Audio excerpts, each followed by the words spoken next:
η αλλαγή στην τηλεφώνου επικοινωνία με την όλη κοινωνία.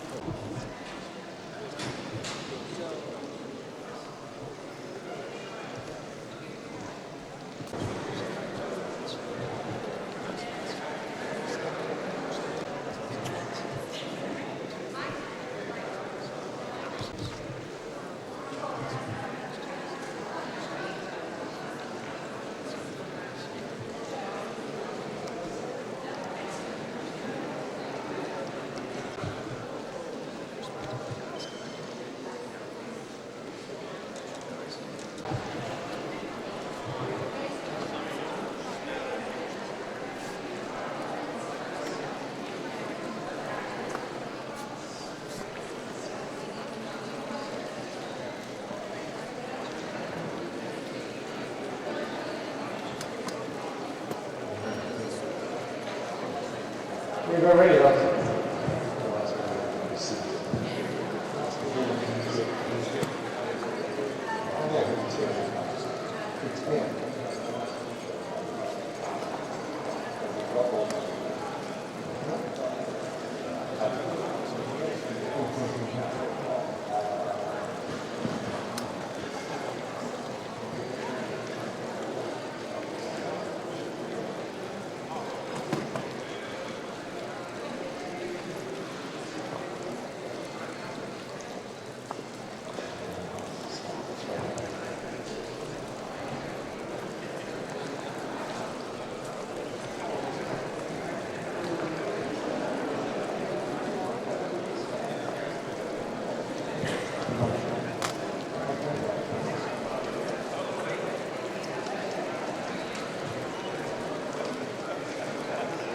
Good evening, ladies and gentlemen. Can I ask everyone to please take your seats now? We'll be starting in a moment. Thank you.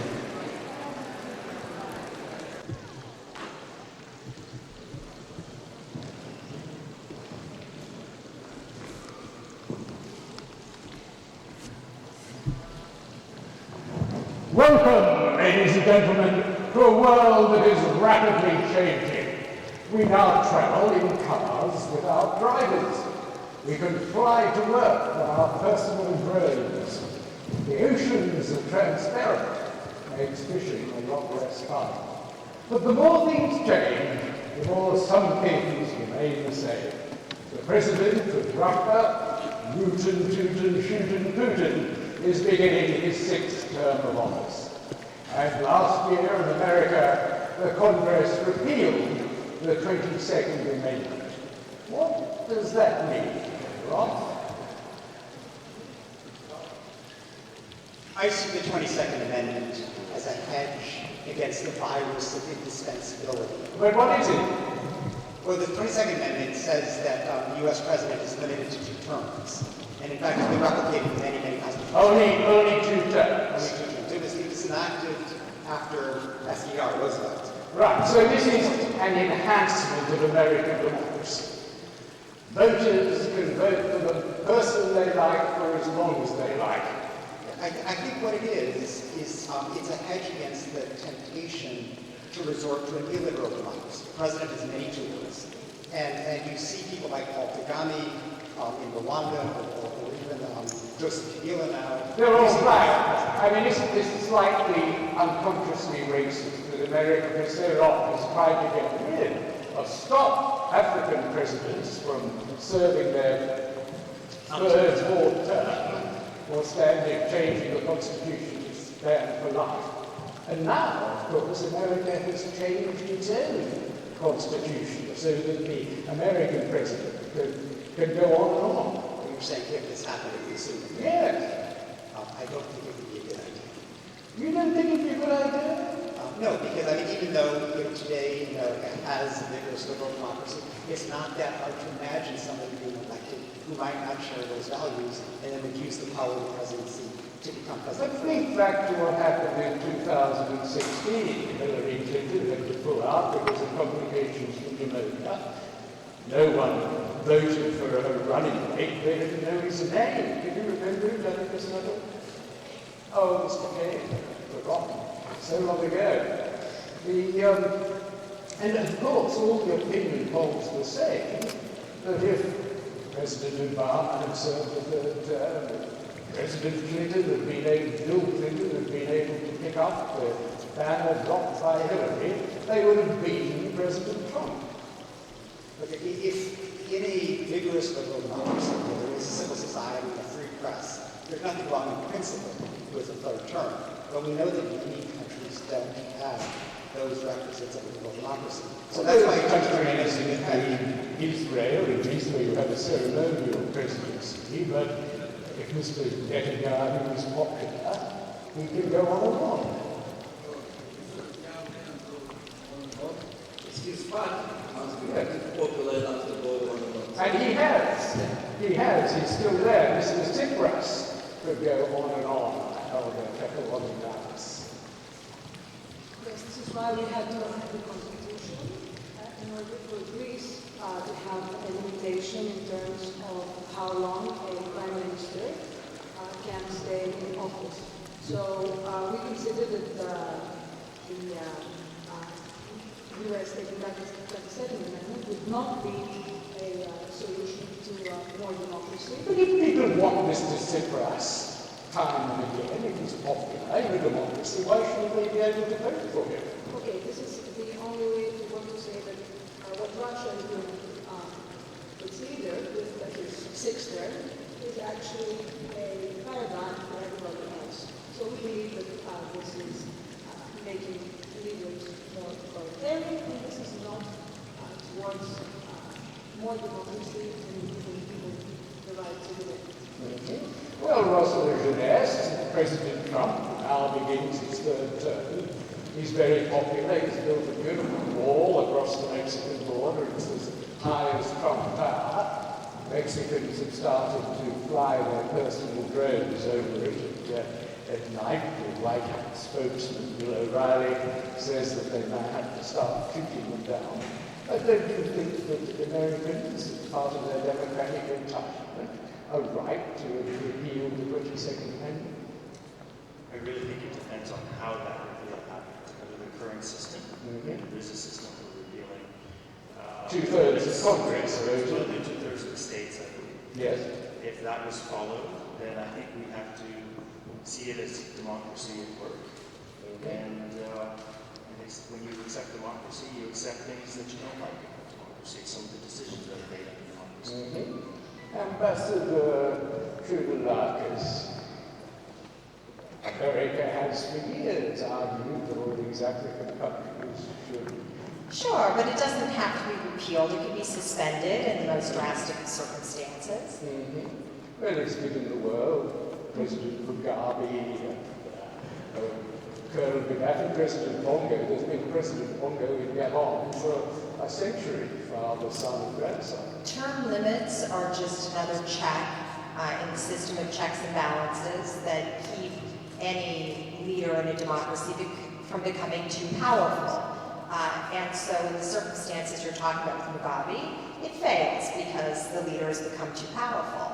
But it's not necessarily prescribed in stone that these principles that are very important couldn't be, under extreme circumstances, suspended. You've been appointed the American ambassador in Euphoria. Euphoria is a liberal democracy in Eastern Europe. It's a member of NATO, of the European Union, which has become a lot stronger since Britain left, getting rid of all those whinging ponds. And Ambassador, I suppose you've got to explain this change in policy to the local powerful figures in Euphoria.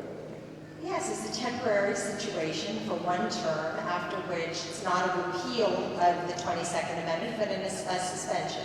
What's the best way of explaining to the important people in this country? In the party, perhaps. I missed. Did you say it's being suspended so Trump has a third term? Obviously, yes, President Trump. Okay, all right. I thought you said Obama, which I would actually have been in favor of in a Well, he can't robust way. stand. He wasn't back in 2016. He can now. Look, I think that there has to be some level of flexibility in extreme times. But you've got to get this over to the Euphorians. You're the American ambassador in Sure, Euphoria. we sit down across the table, we explain We'll this. have a dinner party. I didn't tell you. The important people in this country, the Prime Minister, Mr. Monti, he's the leader of the Progressive Party.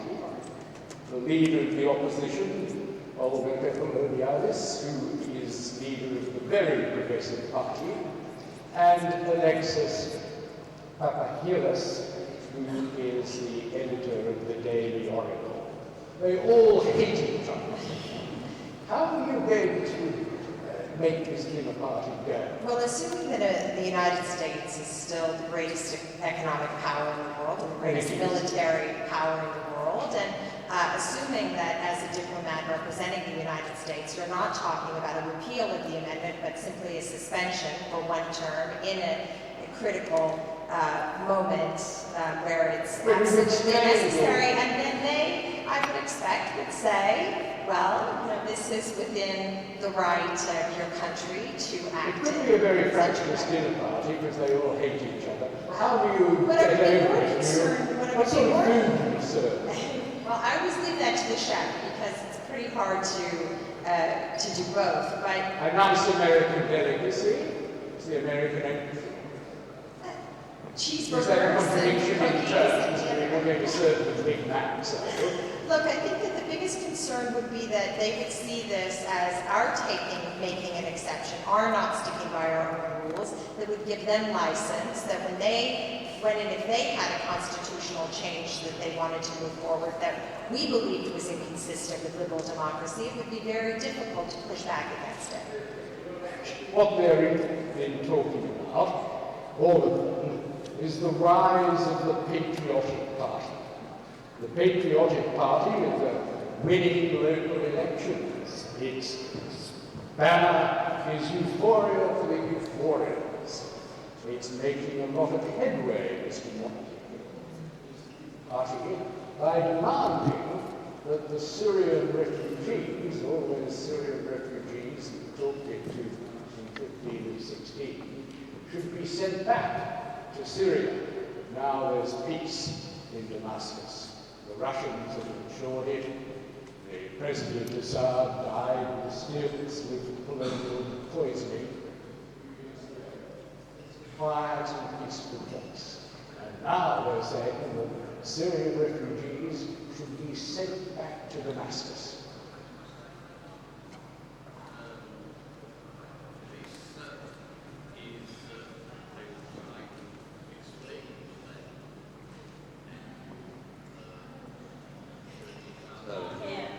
What I would try to do is to explain to them and also to each other during this wonderful party at the American Embassy that what we are witnessing in euphoria with which I assume would have nothing to do with EU as initials, is simply, with the rise of the patriotic party, is simply a beginning of something that may put at risk one fundamental thing. Europe and other parts of the world have prospered in a peaceful manner because of the magic interaction between more democracy and more international integration. Just let us consider the experience of the EU even without euphoria. But now, with the upcoming of nationalist/populist parties, which drive the domestic politics in each of our countries more and more towards the short-termism, which we were unhappy when it characterized decades ago the financial markets, on which the politicians have been able to put some control. But now the extreme short term is characterized political decision making. And because of this, no one is able to acquire and maintain power in our countries by projecting a long-term view of the collective interest. How does it come down for you, Alex? You've got an advertisement in the paper patriotic party they want to put in. It says, deport all Syrians now. Well, for one thing, I would advise the ambassador not to spend too much time in the establishment hanging around the embassy. And I would go out of the euphoria crowd to the dysphoria crowd. And I would travel to Ohio quite a bit. I would travel to the provinces, the working class areas, and talk to people who really feel angry right now. They do feel angry, they feel... The system is not delivering. I think those are the important people to talk to. But they want you to take an ad. They want to take an ad. Well, someone has to make money, so I'll take the ad. I'm not take the ad. And I'll run a nice story next to the ad saying, trying to dispel the myths, the disinformation they're going to promote. You'll take their money No success, and run the ad. I'll take the money and run the story with no success. You worry about that, Olga? You see the papers, deport all Syrians now. Isn't that becoming an incitement to race hate? Well, first of all, I would say that I'm a bit let down by this reception held by Eleni Kounalakis, because as a former Eastern European country, we of course look up to the US, and we don't feel that this way that they're taking is actually leading to a more democratic society. This way, it could, in reality, act, let's say, as a negative paradigm for everybody else. We have been working on this plan to integrate refugees since the big crisis back in 2016. And we have been able to integrate refugees and immigrants and local communities, and we have been able to convince people that this is... You are not winning the elections. The patriotic party is beating the very progressive party in all the local elections. There's a national election coming up. And they're whipping up hatred with these... Yes, you're the leader of the opposition. The Prime Minister is supporting which view? Well, you've heard him. He's not very happy. Nor are you. We might have to have a coalition with him. Yes, I think that if the patriotic party does so well. Probably this is the time where, despite our differences, we might need to work together with Prime Minister Monti, because we cannot reverse all this effort that has been made throughout the years. We have been acting upon solidarity, and we have convinced our European partners that we are supporting. You wouldn't take any action against their advertisements, against their banners. Deport all Syrians now. I don't believe that we should, let's say, when we have a populist leader, I don't think that the answer is being populist yourself. The answer is more democracy, and this is why our parties need to work together. More democracy, their idea is have a referendum.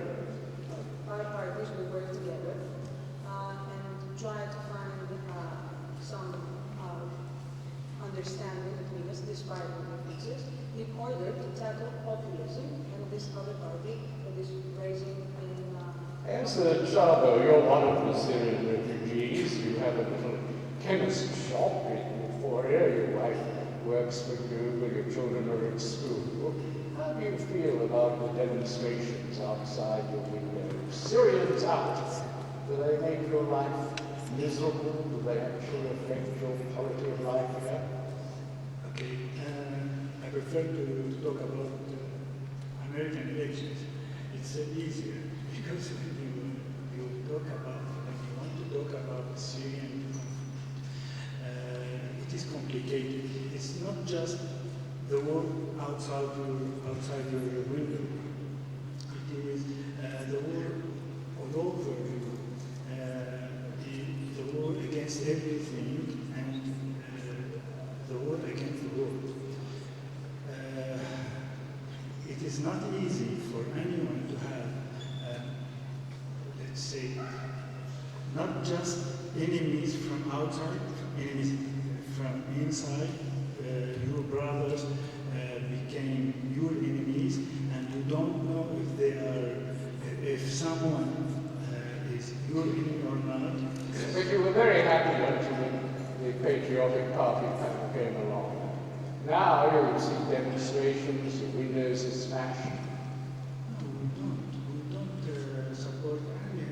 Don't you wish these useless parties would actually ban patriotic party or prosecute them for stirring up the race thinking? If I understood your question exactly, I think no, I will not support any national or patriotic party if it will demolish any place, not just all over Syria now. But these parties, LaJeunesse, are stirring up ancient enmities, racial hatred, and so on. Do you think there's a case for banning them, for prosecuting them for inciting racial hatred? I think you're talking about two different things when you're talking about a political party, where in a democracy, you have to support the participation of everyone in that democracy. And the answer to a party like that, the answer to speech you don't like, the best answer is more speech rather than shutting it down. But when it crosses the line into violence, incitement to violence, that's illegal. But it is illegal. They are inciting violence, but they've got a legal argument. They say, well, the Refugee Convention requires us to take refugees from persecution, but when the bombing stops and the place is peaceful, we can send them back. That's their argument. That doesn't sound to me like an argument justifying violence or the extremist actions that you just described. But these demonstrations are being inspired by their political banner. They want a referendum on deporting the Syrians. Makes no difference to me where the inspiration comes from. When you cross the line to throwing rocks into windows, that's where you cross the line. Well, you cross the line perhaps in Vince Vinogradov, who's the leader of the Patriotic Party, announces that they're going to burn the Quran. Does that amount to free speech? Well, you can burn the American flag.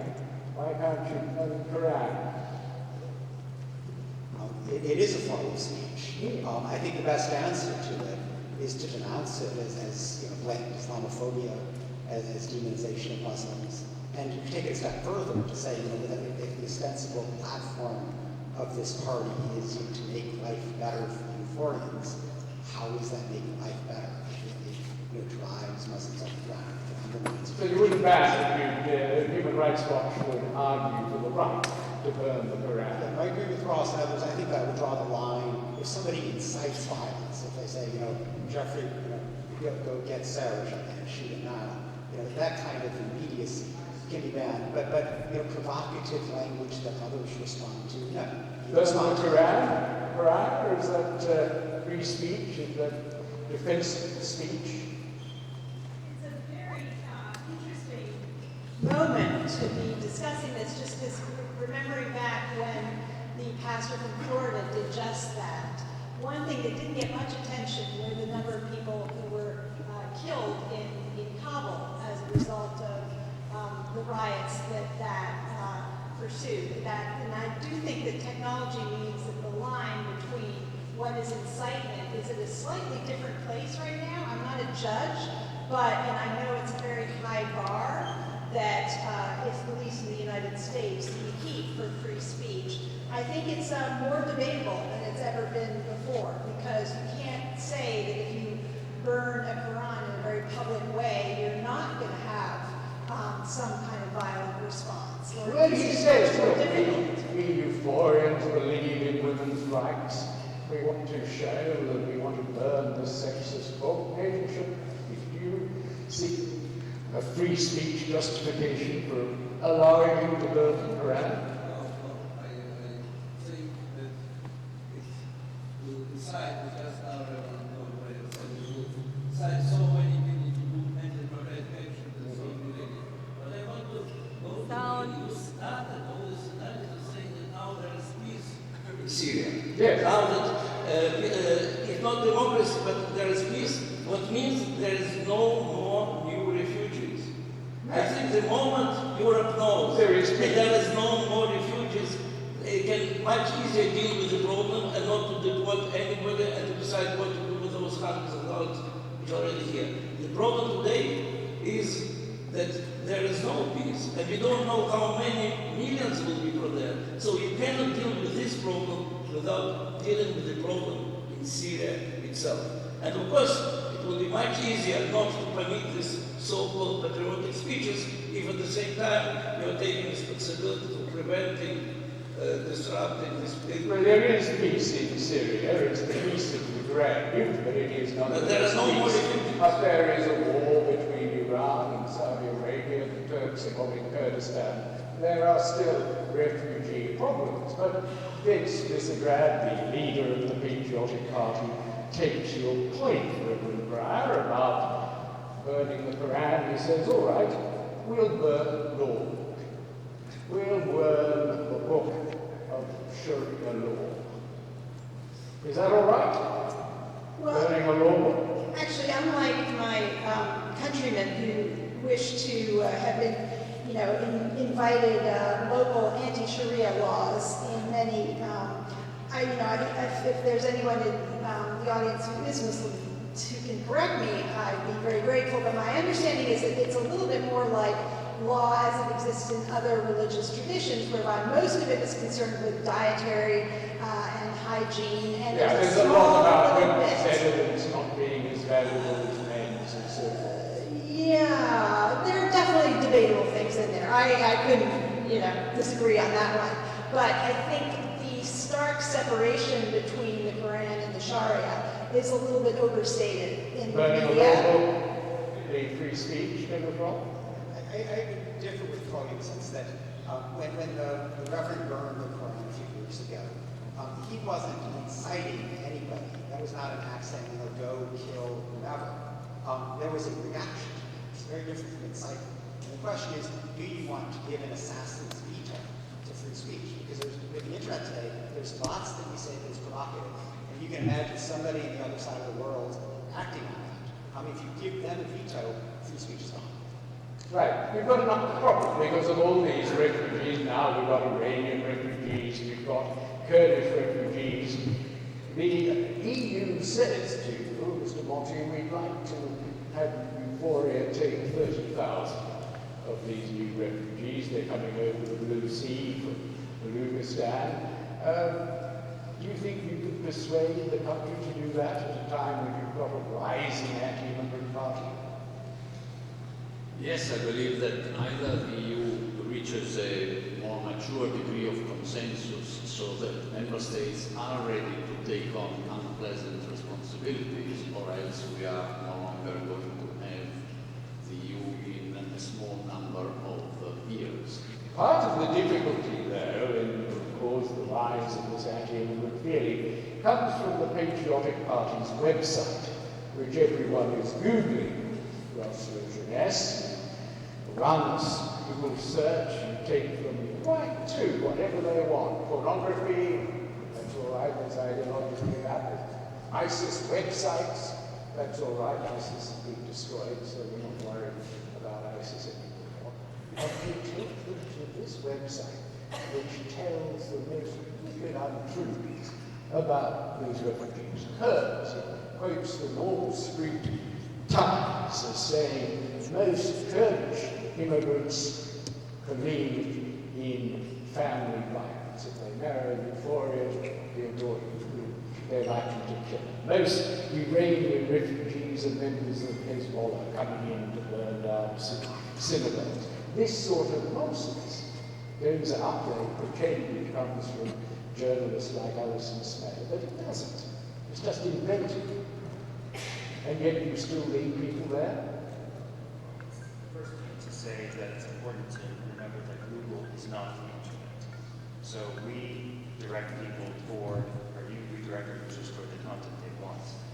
There are plenty of They want to ways. read these lies that the Patriotic Party is putting out. I go back to my earlier assertion that the answer to speech you don't like is more speech. The minute you drive those sites away, you drive those sentiments and feelings underground. They don't go away. They need to be out there. They need to be addressed. Annika Savill, the answer to abuses of free speech, more free speech, you're running a project, a fact-check project on fact-checking sites in the east of Europe. And you find that these hideous lies, actually, complete invasions, are coming from this patriotic party site that everyone is Googling. Shouldn't Google be under some sort of obligation to correct the record, or at least provide a warning when people are going to that site? Beware, these people are telling lies. These are the lies that the UN project has discovered. It's difficult for Google to be put in the position of jury of content and censors of content. Yeah, that's why. Years ago, the new legislation in Europe was introduced, and they were indeed in that position. I know they suffered for it. But on your hypothetical, I'm going to then start another project empowering other groups to put out propaganda in the opposite direction, just as is now happening with people flooding anti-Russian propaganda to answer what they feel is the Russian propaganda machine having an But the problem is, you see, Brexit happened because of a massive lie that 350 million pounds would be returned to Britain every week. And of course it was completely false. The BBC didn't announce it because they felt they had an obligation to let both sides speak. There was no authoritative ruling, as we call it, no fact-checking system. And so would you think, Olga, that there should be, the patriotic party is telling these lies, that there should be a law that requires them to, requires people to put up a warning or a hyperlink? Well, we have to deal with these issues back in 2016, so we have already a law in place. Because in order for people with different cultural backgrounds to live together in the euphoric society, we needed to be very, very strict. So this law is actually banning xenophobia, racism, so any sort of these comments are banned by law. Yeah, but what they're doing is not putting out, they're putting out reports to be the journalism of Alison Smale on it and so on, which is just invented. That you feel like that they use. Certainly I would dispute the use of my name. I would encourage people who I work for to back me in such efforts. But would you require Google to put a hyperlink whenever anyone hit on that website? Say that this well, see, print journalism would be able to be more mighty than Google, which I fear would not be the case. But Google doesn't pay taxes in Euphoria. Yes, everyone else. I think we could work together with Olga and maybe even with the Prime Minister and Alex to make clear our views that what's happening in our society is really quite disturbing and should perhaps be flagged as such, even when people just go to Google by chance. But isn't this the weakness of democracy, Reverend Breyer? This is why we've got President Le Pen in France. The alternative to Germany is the alternative. People, these xenophobic parties are telling lies to people to get into their prejudices. Don't we need some form of authoritative renunciation of the lies that are being told? No, I don't think so, because basically the idea of more speech being the alternative is I agree with, and we've certainly had situations with Islamophobic ads that have been upheld by our courts, that then the response has been to anti-Islamophobic ads that have been in response. So a single authoritative power is never a good thing, and that's why we have the whole by the separation of powers, thinking that's best both for a country and for, frankly, the religion of its citizens, or the religions of its citizens. But there are genuine fears in Euphoria that this mass of 30,000 Muslim immigrants might affect the culture that you have, Mr. Monti. Euphorians believe in gay rights, heavy drinking, folk dancing. There's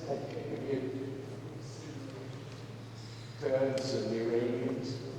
For sure there will be difficulties. I believe the identity of cultures is going to be diluted, if not disappear, which is not necessarily a better word, but if we want it to be not a word of war, that may be necessary.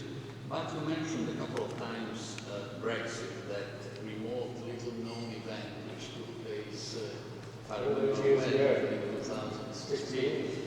You associated that event with lies. Lies were probably pronounced by both camps. I think now, with the benefit of long insight, we can see that Brexit was the beginning of integration. Because Brexit happened not so much. Brexit happened not so much because of lies, but because of the greatest cynical act perpetrated by a national leader in centuries, namely somebody who decided to call a referendum not in the interest, not the interest of his country, not even the interest of his political party, but just in the interest of strengthening his leadership in his political party. He was under pressure, or under a lot of pressure. The good thing was, historically speaking, that he was defeated, and it deserved a place in our history books today that certainly he would not have gotten through his own merits, although he's being a decent prime minister. So that was the beginning of a reflection, particularly among European national leaders, that the usual game of playing with the EU to destroy its credibility and try to gain more consensus for you at home may fire back. And some historians, one school of thought, puts the beginning of a less cynical behavior of European politicians, which was about to destroy the European Union, precisely at the moment of the big reflection that was generated in all of them by the poor Mr. Cameron. Of course. You're under a lot of pressure by the patriotic party to have a referendum on reporting the Syrians, but your party, some of the left-wingers in your party and the very progressive party, they want to impose what they call a tolerance test on refugees. They want to say, they want to ask the questions of refugees, written the ground, they want to ask them whether they think that a husband has the right to punish his wife, whether they think they would ever like to have a friend who is Jewish, whether they think that they would like their daughter to marry a Euphorian Orthodox Church. This is a tolerance text because they say we don't have to take into our country people who are going to prosecute or persecute people who are already. I think that sounds like a terrible idea. And we have a lot of laws that already exist that if you don't follow them, you go to jail. So for example, one's on corporal punishment, where you have a lot of, or female genitalia mutilation. You can't do it. So you figure that out once you've arrived, and you realize there are a set of laws that are different than the ones that you came from, and you respect the laws. And if you don't, then you leave, or you go to jail. There is nothing in a litmus test that's asked up front that's ever going to tell you. But doesn't a nation, Sharansky, have the right to decide who comes in? And since there are 100,000 refugees, why should a nation take in people who are hostile to Jews and homosexuals? Although if, as we call this, ultra-patriotic extremists can have such an appeal, speaking about these 30,000 refugees, it's probably only because moderate forces did a good job in assimilating the previous 100,000. And probably the record, as far as I know, this country is much worse than the record in America about applying the laws, about genital organs and all the others. the record effect is very, very alarming.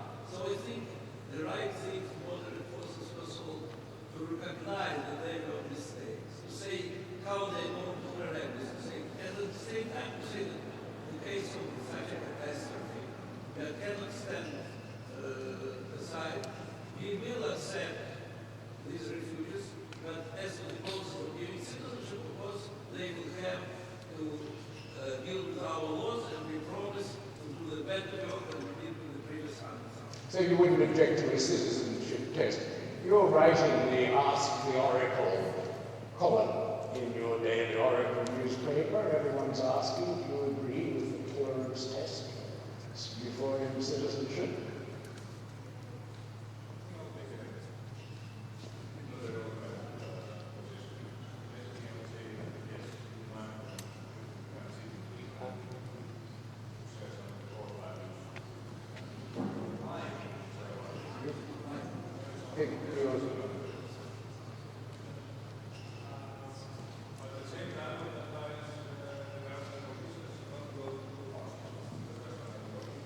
What is going too far?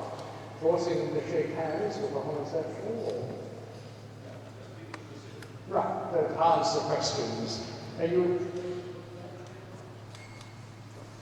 a tolerance test for a good liberal democracy?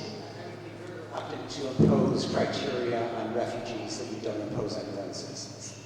That, if the law is, you don't violate criminal law, it applies to everybody, fine. And if you want to deny, say, a refugee the right to citizenship on the basis of a criminal violation, fair enough. But to say you've got to be tolerant, you can't hate, you can't demonize, when your own citizens get away with that left and right, would be wrong. It's very exciting because the patriotic party might win them. You're very worried. And at the same time, Euphoria back in the 40s was allied with Germany, and they broke off the alliance in 44 because they realized the Germans were going to lose. But there are still pockets of neo-Nazi beliefs in this country. And a terrorist group called the Albino Wolves has started to burn down mosques. Your intelligence chief is very worried. He said, we need more powers, Prime Minister. We need the power, first of all, to find the metadata of various people. We need the power for bulk interception of chronic transmissions. You remember the sort of thing that Edward Snowden warned about back in 2016, before he was pardoned by President Trump and became Vice President of Google.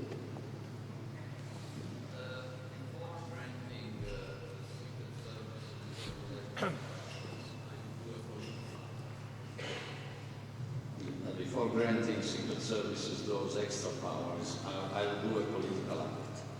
That is to seek a much, much deeper consultation with party leader Olga Kathimerini, who... Party leader Olga is very concerned. Obviously, the terrorism is causing American tourists not to come.